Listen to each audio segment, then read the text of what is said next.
Quand on a été élu en 2014, un des premiers gestes qu'on a voulu réaliser dans ce quartier, c'était la suppression de 12 places de stationnement ici.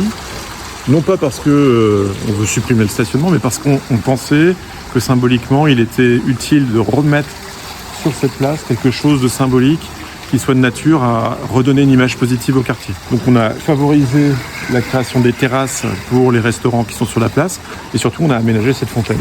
Et puis on se projette aussi dans l'avenir puisqu'on a la médiathèque qui est ici, qui est de compétences communautaires. C'est la communauté d'agglomération qui supervise son fonctionnement. Et dans le prochain mandat, on aura l'occasion de recréer une grande médiathèque à l'échelle de tout l'îlot d'habitation, de plein pied, sur environ 1000 m² et qui a vocation aussi à redynamiser le quartier. Donc cette église, je crois qu'elle a quelque chose en particulier, non?